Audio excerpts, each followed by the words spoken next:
Shuv Boker Tov Hashem Hashem Naaseh Venatzliach. On est toujours le jeudi 2 juillet, le Yud du mois de Tammuz. Bezrat Hashem, shiur acheté par Aurel Safran pour l'élévation de l'âme de son papa, Mahlouf ben Juliette Safran. Zichrono livracha, Roi Hashem tenachenu began Eden, Elion vechol shorvim, imo bichlal arachamim vaselichot.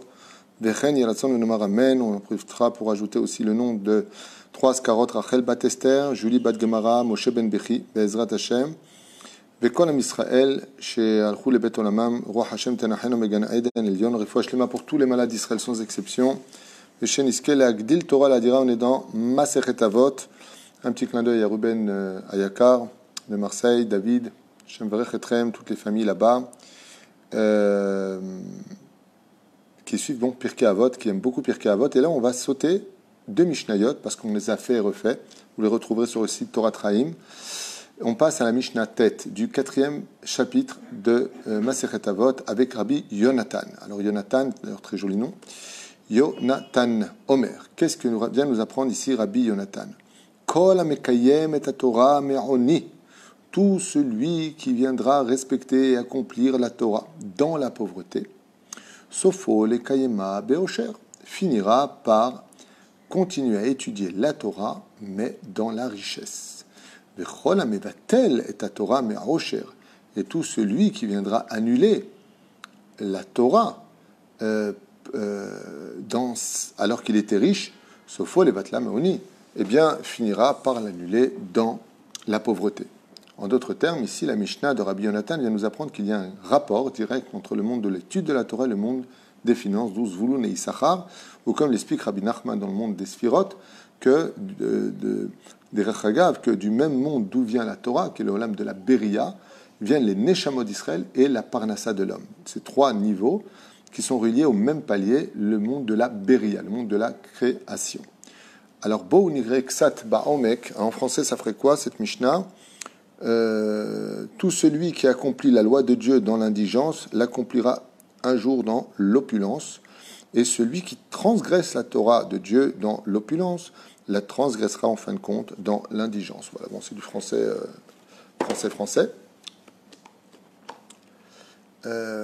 Bon, on dirait que ça dans le texte, qu'est-ce que ça veut dire? Est-ce que c'est une fatalité? Est-ce que c'est obligatoire? Est-ce qu'on a connu vraiment tout le monde étudier dans la Torah dans l'indigence pour l'étudier en fin de compte dans l'opulence? On a plein d'exemples dans la Gemara qui nous prouvent que oui et qui nous prouvent que non.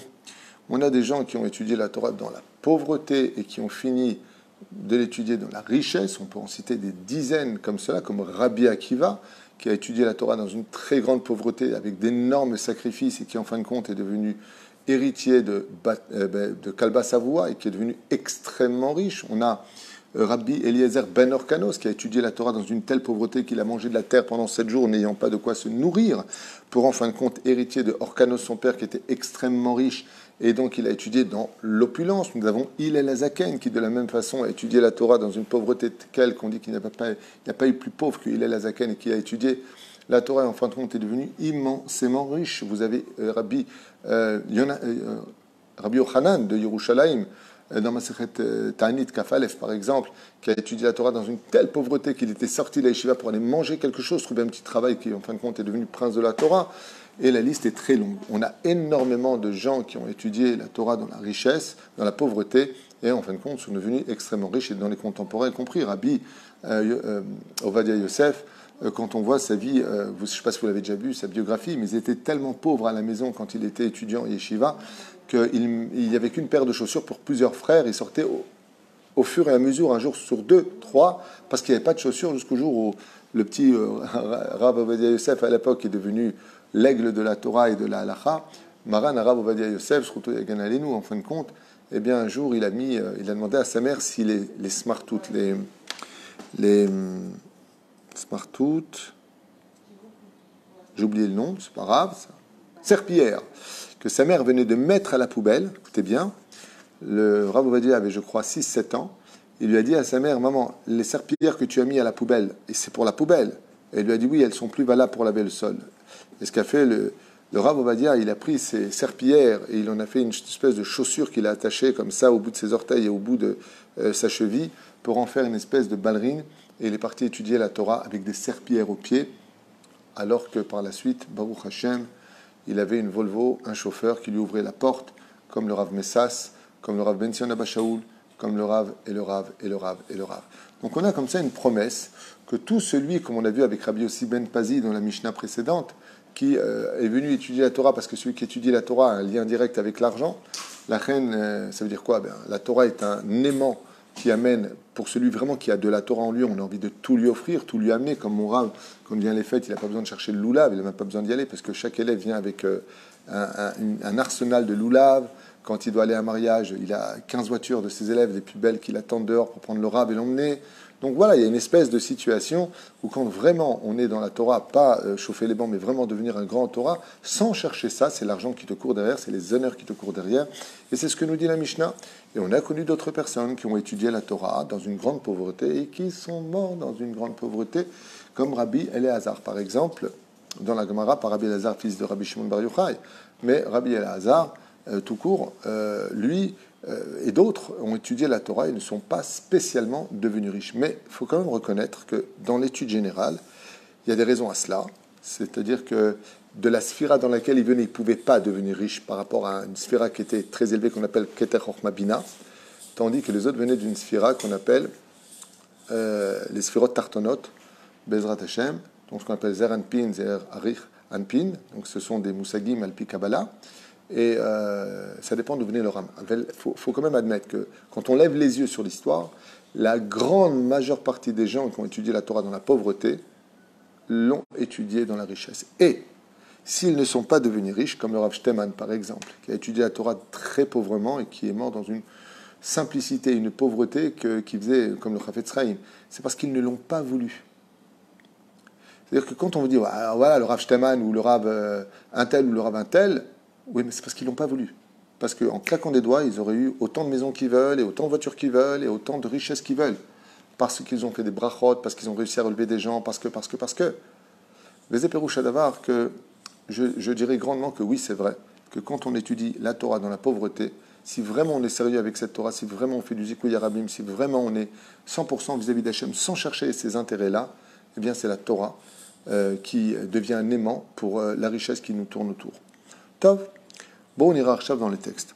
Quand la Mekayem est à Torah, Meroni, tout celui qui étudie la Torah dans la pauvreté et qui la met en pratique, l'amrot, aniuto, savlo, l'agato, tirhato, kolayom, yitso parnasato, malgré le tracas de la parnassa et des soucis journaliers, et lui n'annule pas sa Torah, ou kovea itim la Torah, et malgré tout, tous les problèmes de la vie. Bien entendu, attention, avec la bracha de sa femme, si sa femme s'y oppose, et que lui, il continue à étudier, il y a un problème. Il faut la bracha de sa femme, comme c'est le cas en général de tous les avrechim, qui ont des situations très précaires, mais la femme accepte cette vie-là, elle demande à leur mari d'étudier la Torah, en tout cas c'est comme ça chez nous, les avrechim, quoi qu'elles aient, elles ne démordent pas de l'étude de leur mari, que Dieu les bénisse. Incroyable. Sauf les kamaveosher, atid ul asok batorah mitor revacha veshalva nafesh. Akadosh lui promet, comme explique le Baal Kehati, il dit, si vraiment il a été capable de ne pas cesser son étude de la Torah et d'avoir fait confiance à Hachem, dans ce cas-là, les lot tirdot vedagot, dans la joie et non pas dans les soucis et le comment je vais faire, sans manquer d'émouna, le salaire de ça, c'est que Akadosh Baruch Hu lui amènera vraiment le salaire jusqu'à lui. C'est l'argent qui lui courra derrière, les gens voudront l'aider, les gens voudront le soutenir, les gens voudront lui donner. Est-ce que c'est vraiment une richesse, dans l'absolu, d'être soutenu par les autres? Ici, la Mishnah ne parle pas réellement de ça. Elle ne parle pas du côté de la tzedaka qu'on va soutenir une personne qui étudie. Elle dit que Béhémet, comme un héritage, cet homme-là va recevoir des héritages et non pas des dînes de tzedaka.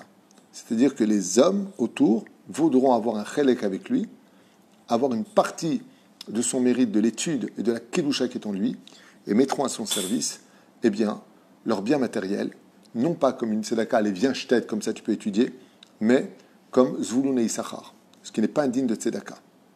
C'est comme une espèce de contrat, comme une espèce de, comme on a vu avec Baba Salé par exemple. Quand vous allez sur le kever de Baba Salé, vous avez à côté de Baba Salé un deuxième mausolée qui est juste à côté dans la cour de Baba Salé, là où il est enterré. Si vous allez là-bas, il y a marqué David Bouskila. Qui était ce David Bouskila? C'est un Canadien. Et c'est lui qui s'est occupé personnellement de la yeshiva de Baba Salé. C'est lui qui la soutenait tous les mois. Et quand Baba Saleh avait besoin de quoi que ce soit, il donnait un coup de téléphone à David Bouskila. Quand est mort David Bouskila au Canada, Baba Saleh a demandé, à l'époque, c'est comme ça qu'on l'avait expliqué quand je travaillais là-bas, que son associé, que son ami soit enterré près de lui. Et effectivement, ce monsieur David Bouskila a un mausolée à côté de Baba Saleh. Alors vous allez dire, ah, c'était son porte-monnaie, c'était lui qui donnait la tzedaka à Baba Saleh. Non. Il a dit à Baba Saleh, tout ce qui m'appartient, appartient au monde de la Torah, c'est tout à Dieu. On rendrait compte que jusqu'à aujourd'hui, un monsieur inconnu au bataillon, pour nous, David Bouskila, il a un mausolée juste à côté de Baba Saleh. Un mausolée. Et les gens vont prier sur sa tombe. Zéperoucha d'abord que quand on parle de il est soutenu, c'est pas digne de tzedaka, parce que c'est pas une fierté, comme dit le Rambam. Faut pas vivre de tzedaka. Le tzedaka, ça peut être bien pour une occasion, comme tu dirais, un puncher. La roue, elle a explosé. Alors on change la roue, mais pas de façon journalière, pas de façon mensuelle, encore moins annuelle. On peut pas vivre de c'est pas joli. À ce point, tu peux pas t'en sortir, tu peux pas trouver une solution. Et la reine, ce din-là ne vient pas comme un din de tzedaka, mais que Béhémet, on va lui proposer des choses comme une espèce d'association ou d'héritage. Top. Shemerov, Tirdato, Mesakav, Merubim, ou Mevatel, Bilmut Torah. Sofo, Levatala, Me'oni, Atidou, Leibatel. Et il dit comme ça. Vechol, Mevatel, et Torah, Meosher, et tout celui qui annule la Torah dans l'opulence, dans l'argent. Shemerov, Tirdota, Vasakav, Merubim, parce qu'il est trop préoccupé par toutes ses affaires. Mevatel, Bilimud Torah. Eh bien, il va annuler l'étude de la Torah pour être plus dans ses affaires. On lui dira, alors sache une chose. Puisque tu as fait passer le monde à l'envers. C'est-à-dire quoi le monde à l'envers? Le monde, comment il a été créé? Dans lequel on vit? Bereshit, bara Elokim et Shamaim, d'abord, et Haaretz après. D'abord Shamaim, spirituel, ve Haaretz. Tu dois organiser ta vie pour qu'il y ait d'abord de la place pour ce qui est spirituel et seulement après pour ce qui est matériel. Et si tu ne peux pas, il faudra que tu t'arranges différemment pour que tu puisses toujours fixer un temps d'étude le matin et le soir. Ne pas s'arrêter Shaharit Mincha Yarbit selon tes possibilités. Mais n'oublie pas que c'est Dieu qui donne la parnassa. Mais Sofo, les Vatala Meoni. Il dit alors, puisque tu as annulé la Torah parce que tu avais beaucoup d'affaires, sache que là où l'homme veut aller, il est emmené, eh bien tu finiras par toujours annuler la Torah toute ta vie durant, seulement tes affaires descendront. Atid ou leitbatel mitorah mikramat aniyut ou metsuka. Et à un tel point que maintenant, à la fin de ta vie, tu comprendras pourquoi tu ne peux plus étudier, car maintenant tu cours après ta parnassa, alors que Dieu t'avait donné la parnassa et que toi tu as préféré l'annuler pour la parnassa. יש אומרים שאין לפרש המשנה שכל המקיים את התורה מעוני סופו לקיים להיות עשיר. וכל המבטל את התורה מעושר סופו להיות עני. Car comme le dit ici la Mishnah, car tout celui qui annule la Torah à cause du monde matériel, alors qu'il sache qu'à la fin il finira pauvre.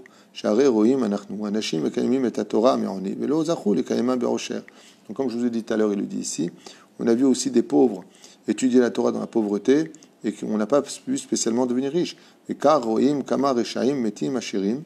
Et c'est pour ça d'ailleurs qu'on peut voir aussi constater qu'il y a des rechaim ou des gens très très laïcs, très pas profanes plutôt, qui sont morts très riches.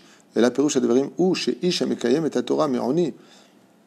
Donc qu'est-ce que ça veut dire? On a vu des gens qui n'ont pas étudié la Torah, ils ne sont pas morts pauvres, ils sont morts riches. Il dit Nachon. Mais leur richesse, elle leur est gardée pour leur mal. Ça veut dire en réalité pourquoi Dieu leur a gardé leur richesse? Pour qu'ils soient pauvres en Torah. Ça veut dire qu'ils n'aient pas le plaisir d'aller chercher la Torah. Parce que quand un homme est ruiné, chas v'shalom, quand un homme est très pauvre, bizarrement il s'en remet très vite à Dieu. Parce qu'il comprend qu'une fois qu'il a fait tout ce qu'il pouvait faire, il n'y a que Dieu qui pouvait le sauver et l'or et l'argent appartiennent à Dieu. Av eluaya ashir, eluaya ashir, eluaya mana, nimna milekaima. Bechol amevatel et Torah me'osher. Et tout celui qui mevatel et Torah me'osher, tout celui qui annule l'étude de la Torah dû à sa richesse, klomar she'oshro gorem li bitul Torah. Ce qu'on a expliqué pourquoi il revient dessus. Af eluaya ani ayam mevatel. On veut nous dire par là que si une personne, il y a fait, non, il y a un petit chidouche ici quand même. Il dit une personne qui est riche et qui annule l'étude de la Torah, à plus forte raison demain s'il est pauvre qui va annuler l'étude de la Torah. C'est un peu le contraire de ce qu'on a lu. Pourquoi? Parce qu'il sera totalement béyé ouche, désespéré. Alors dans ce cas-là, qu'est-ce qu'il veut dire la Mishnah? Il nous dit en sikoum, en finalité, que ce que veut la Torah, c'est nous lancer un message qui dit, cette Mishnah, pardon, que tu sois riche ou que tu sois pauvre, tu n'as pas d'excuse pour ne pas étudier la Torah. Dans les deux cas de figure, tu dois étudier la Torah. Que tu commences ta Torah dans la pauvreté et que tu la finisses dans la richesse, ou que tu l'as annulée dans la richesse et que tu finisses par l'annuler, cette Torah, dans la pauvreté, dans aucun cas de figure, un homme est quitte d'étudier la Torah. Que tu sois riche, que tu sois pauvre. Tout le monde connaît très bien cette explication de nos sages qui dit que l'homme est rempli d'arguments quand il vient devant Hachem. Il est rempli d'arguments. Ouais, de toute façon, moi, quand je vais venir, quand je vais parler, et quand ceci, et quand cela, l'homme est rempli d'arguments. Et très bizarrement, euh, il ne sait plus quoi dire. Il pense qu'il a des arguments, mais quand il arrive devant Dieu, il ne sait plus quoi dire. C'est ce que nous dit la Mishnah, c'est ce que nous dit le Teilim. Rabot mahashavot belevish v'atzat Hashem hi takum. L'homme est rempli de pensées et d'arguments, mais quand il arrive devant Dieu, seul ce que Dieu dit se lève, et non pas ce que l'homme dit se lève. Et au sage, je nous expliquais, misehi takum, hi, elle, ou yakum. Non, hi takum, l'argumentation. Et le mot hi s'écrit en hébreu he yud aleph. Qu'est-ce que ça veut dire? Eh bien, quand un homme décède, chers amis, et qu'il arrive devant le trône divin, en général, il a trois arguments béton armé, qui sont hi takum, misehi techef tavinu. Et ça s'écrit Aleph. Aleph, c'est le nom de Rabbi Elazar ben Harson. Il y a un homme dans l'histoire qui a existé, qu'on retrouve dans le Talmud, un très grand Talmid Chacham, de l'époque, je crois, des Amoraïm, qui s'appelait Rabbi Elazar ben Harson. C'était son nom. Donc ça commence par la lettre Aleph, Elazar. Et ce Rabbi Elazar était tellement riche qu'on disait que pour lever simplement son porte-monnaie, c'est-à-dire ses pièces d'or, il fallait 1000 galères pour lever son argent. Je ne sais pas si vous comprenez ce que je viens de dire. Pas 10 bateaux, ce qui serait déjà énorme et incompréhensible. 1000 bateaux remplis d'or. 1000. Et il possédait à part cela 1000 villes sur terre. 1000 villes fermées, les magasins, les appartements, les commerces, tout lui appartenait. Et Rabbi Elazar ben Harson était un homme qui étudiait la Torah jour et nuit. Une fois, il s'est levé de son étude, nous dit la Gemara. Il est arrivé dans une de ses villes à lui, une de ses 1000 villes, qui était donc entourée d'une choma. Et quand il est arrivé là-bas, donc il y avait deux grandes portes à l'époque, il y avait toujours en général une espèce de muraille qui entourait la grande ville, et il y avait des portes pour pouvoir accéder à cette ville, et il y avait des gardiens devant la ville demandant qui vous étiez, pour t'as pas de maladie, qui tu es, où tu vas, qui tu vas voir. Et quand lui il est arrivé, habillé très simplement, il a voulu rentrer. Et un des deux gardiens, donc un de ses ouvriers, non seulement se moque de lui, mais lui donne un coup de pied au derrière en lui disant « On ne reçoit pas les clochards ici, ici c'est une ville pleine de commerce, que tu veux, toi, ici. » Et non seulement lui demande de faire demi-tour, mais lui donne un coup de pied au derrière et Rabbi Elazar ben Harson tombe par terre. Il ramasse son bâton, il le regarde avec un sourire et il retourne au Beth Midrash. Rabbi Elazar ben Harson aurait pu lui dire « Tu viens de frapper le patron. Tu réalises ce que tu viens de faire? Je suis ton patron, tu ne me connais même pas. » Il n'y a pas de réseaux sociaux à l'époque. Mais qu'est-ce que fait Rabbi Elazar ben Harson? Il réalise que si Dieu lui a dit d'agir ainsi, c'est-à-dire qu'il est capable de voir non pas le bâton, mais celui qui le tient, qu'il a annulé la Torah pour aller voir comment se passait une de ses villes au niveau du commerce. Et il nous contait un petit peu la situation, voir ce qui se passe dans une de ses usines, si vous préférez, dans un langage plus commun. Et il n'est même pas rentré dans la ville. Il s'est retrouvé par terre avec son bâton, il a repris la route du Beth Midrash, il est parti s'asseoir étudier la Torah avec le sourire. Ce qui fait que quand un homme viendra dire à Dieu « Ouais, mais tu sais, Hachem, je n'ai pas pu étudier la Torah parce que j'étais trop riche, j'avais trop d'affaires, tu es responsable un peu de tout ça, tu comprends, le bureau, le machin, il fallait que je voyage, mon jet privé. Ah. » Dieu, il va dire « Aleph, lève-toi, hi, takum, lève-toi. » Viendra la Aleph du mot hi. Et ce sera Rabbi Elazar ben Harson qui viendra, et dans le ciel, on montrera toute sa fortune. Et là, il aura une honte sur lui. Rabbi Elazar ben Harson lui dit « Pourquoi tu as été plus riche que moi? Il n'y a pas eu plus riche que moi. Et moi, j'ai étudié la Torah 24 heures sur 24. Ce n'est pas parce qu'on a des commerces ou qu'on a de l'argent qu'on est quitte de l'étude de la Torah. » C'est le premier argument qui se lève contre nous. Hi takum, rabot mahashabot velev ish vatzat Hashem itakum. L'homme est rempli d'arguments, il dit, ouais bon, c'est normal, j'avais des affaires, tu comprends? Alors Dieu répond, le Shabbat, il n'y a pas d'affaires. Pourquoi tu n'as pas étudié? Yom Tov, Chol HaMoed, Maïe, Tov. Puis il y a personne qui vient et qui dit à Dieu, Ribono Shel Olam, je dis franchement, j'ai eu beaucoup d'Yetzer Hara, j'ai pas pu étudier la Torah, ma tête elle était dans les meufs. Faut me comprendre, les femmes, ça m'a tourné la tête. Tu sais très bien que le Yetzer Hara, il a deux jambes, l'argent et les femmes. Qu'est-ce que tu veux que je te dise? Tu m'as fait beau gosse, c'est de ta faute. À ce moment-là, Dieu demandera au Yud de se lever, Yosef Hatzadik, dont la beauté n'avait pas son pareil, qui a été confronté à une des plus belles femmes de l'histoire, la femme de Poutifera en Égypte, et qui n'a jamais fauté de toute sa vie, si ce n'est qu'étudier la Torah le matin, le midi et le soir. Et là, celui qui est beau gosse, il va se sentir tellement moche à côté de Yosef Hatzadik. Et Yosef lui dira au frère, tu étais plus beau que moi pour dire que tu es quitte de la Torah, que tu as eu du Yetzer Hara. L'homme repartira dans la honte. Le troisième cas, c'est celui qui était très pauvre. Il arrivera devant Dieu en disant, Ribono Shel Olam, j'avais pas le moral, comme on l'a vu ici. Celui qui annule la Torah dans la richesse finira par l'annuler, la Torah, dans la pauvreté. Même pauvre, il annule la Torah. Alors à ce moment-là, viendra le pauvre, il dira, mais moi, je vais te dire pourquoi je n'ai pas étudié la Torah, j'avais pas la tête à ça, j'étais triste, j'avais rien dans les poches. Alors Hachem demandera au Hé de se lever, Hillel Azaken.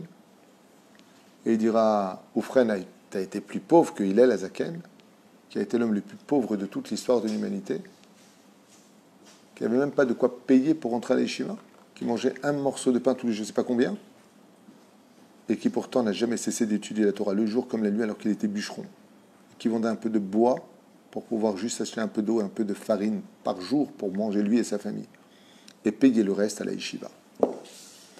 Les Ema Shamrou Chazal, personne n'aura d'excuse le jour du Din Vecheshbon Kavat Haitim la Torah. Est-ce que tu as fixé un temps d'étude? Que tu dises que tu es riche, que tu étais beau, que tu étais pauvre? Le verset du roi David nous met en garde. Rabot mahashavot belev ish. L'homme pense qu'il aura des arguments béton armé le jour du jugement en disant bon, je vais t'expliquer pourquoi j'ai pas étudié, mais malgré tout, tu sais, j'ai fait ça et ça. Vatsat Hashem, Dieu il a déjà préparé des arguments de son côté qui sont trois personnages. Et takum, ils se lèveront pour dire est-ce que toi tu as été pire que moi ou mieux que moi pour avoir dit je n'ai pas le temps d'étudier la Torah. Voici ce que nous enseigne cette très belle Mishnah, en espérant Bezrat Hashem que nous-mêmes ici on en prenne compte et que Bezrat Hashem on réagisse avec un peu plus de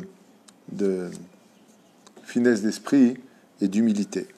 Shiur a acheté par Oral Safran Bezrat Hashem pour l'élévation de l'âme de son papa, Mahlouf ben Juliette Safran, Safran en hébreu. Zichrono livracha roach Hashem tenachenu began Eden Elion vechol shochovim imo vechen yehi ratzon venomar amen. À tout de suite, Kol Tov.